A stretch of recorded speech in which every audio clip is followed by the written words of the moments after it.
Ayan po mga kapatid, isang magandang oras po sa lahat. Welcome po sa aking channel. Ito po, magbigay na po tayo ng reaction po, mga kapatid. Dito ko sa naging pahayag po, ni Attorney Jesus Falsis, po. Mantakin nyo, mga kapatid, ikinumpara pa naman, ito kong si dating Pangulong Rodrigo Duterte po, mga kapatid, kay Barabas po, Isa po ito sa dalawang mga tulisan, na nakasama po ni Kristo, mga kapatid, na ipinako sa krus, po. Okay? Ito po ay tugon po mga kabida ni Attorney Falsis, doon ho sa naging pahayag po ni Greco Bellica, kung saan po ikinumpara po niya mga kabida, ito hong si dating Pangulong Rodrigo Duterte, kay Jesu Cristo, po. Alright? O Jesus Christ, mga kabida, Ito, babasahin ko lang po ito hong article po ng Batas PH, mga kabida, bago po tayo mag-react ko dito, po. Duterte is Barabas, Falsis. Political commentator Attorney Jesus Falsis Lam, former Presidential Anti-Corruption Commission Chairman Greco Bellica, for comparing former President Rodrigo Duterte to Jesus Christ, who was crucified despite being innocent. In a Facebook post, Falsis disputed the claim that Duterte was denied due process like Jesus. Instead, he said Duterte is more comparable to Barabas, a convicted criminal whom the crowd chose to release, mga kabida. Siya yung gusto po ng mga tao po noon, nung ipinako po si Jesu Cristo po, sa krus, mga kabida, na palayain po instead na ito si Cristo, mga kabida. Alright? So, ito yung tingin po ni Attorney Falsis na kung saan po ay ikinumpara po niya ito kung si Digong kay Barabas, mga kabida. Kahit meron daw siyang ginawang mga kasalanan po, mga kabida, siya pa rin daw yung sinisigaw ng taong bayan na palayain. Alright? Eto, tuloy po tayo. Ito yung sinabi po ni Falsis po, mga kabida. Po. Greco Bellica compares Duterte to Jesus Christ by arguing that Duterte was denied due process like Christ. Wrong. Duterte is Barabas, a guilty criminal whom the mob set free. Just like when Duterte supporters shout, "Bring him home." Ayon. Now, kayo po, agree ho kayo dito sa pagkumpara po ni Attorney Falsis kay Digong? Doon ho kay Barabas po, mga kabida? Ang dami hong magagalit dito ng mga DDS po, yung mga taga-suporta po ni dating Pangulong Rodrigo Duterte, po, mga kabida. Mantakin nyo, sa lahat ng mga gusto pong ikumpara po ni Attorney Falsis po, mga kabida, po. Ito hong si Digong, doon pa po kay Barabas. Di ba? Convicted criminal, tama yun si Attorney Falsis. Convicted criminal yun noon. Noong kapanahunan pa po ni Cristo po, mga kabida, ito hong si Barabas po, mga kabida. Yun, malinaw po yun, na criminal yon, mga kabida. Okay? Pero paano ho niya ikumpara ito hong si Digong, kay Barabas? Sa totoo lang po, hindi pa po napapatunayan po, mga kabida, na criminal ito hong si Digong. Meron pong ginawang krimen, mga kabida. Puro lang po aligasyon, Diba? So, hindi po pwedeng ikumpara po ni Falsis si Digong kay Barabas. Kasi malinaw po, doon pa lang sa sinabi po ni Falsis po, mga kabida, si Barabas ay convicted criminal. Samantalang si Digong, hindi pa po konbiktado. So malayo po, di ba, mga kabida? Di ba? Hanggang ngayon, nililitis pa yung kaso po ni Digong sa Dahig. Tapos dito sa Pilipinas, wala ho siyang kaso po, Mga kabida, po? Kung hindi lang po, pinwersa po, mga kabida, na dalhin itong si Digong doon po sa The Hague, Netherlands, sa International Criminal Court, hanggang ngayon walang kaso po si Digong, di ba? Nagkaroon lang po ng kaso si Digong dahil pinwersa po, mga kabida, siya ng gobyernong ito, para lang po dalhin doon po sa The Hague, Netherlands, mga kabida. Matapos po siyang arestuhin po, ng mga otoridad sa pangunguna po ni dating PNP Chief Nicolas Torre III, mga kabida, sa bisa daw ng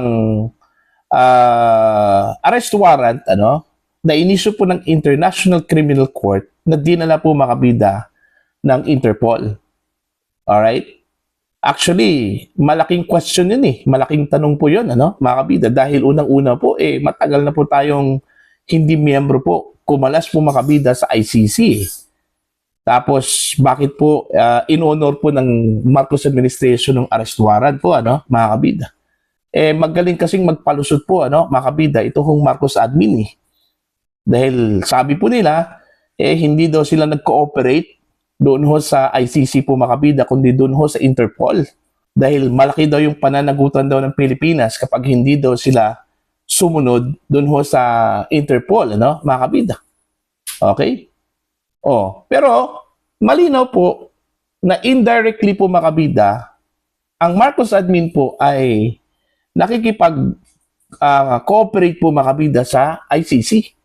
Kasi yung warrant of arrest po mga kabida na bit-bit po ng Interpol, igaling po sa International Criminal Court, ano, mga kabida. So, paano yan?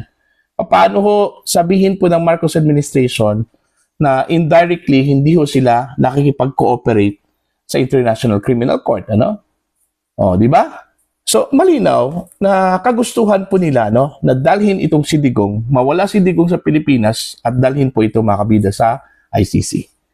Alright?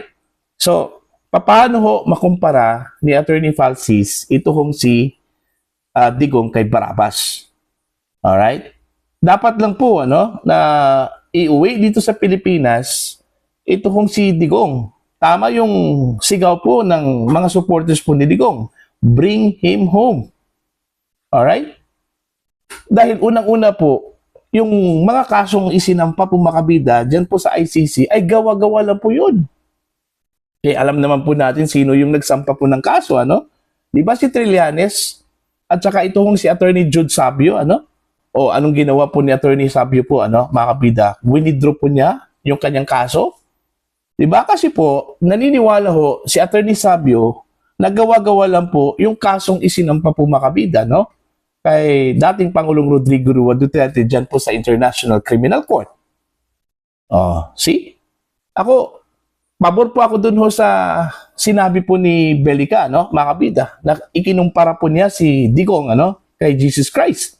Kasi unang-una po, ang comparison po doon, hindi ho doon sa pagkatao. Ang comparison po doon, mga kabida, si Digong ay inosente.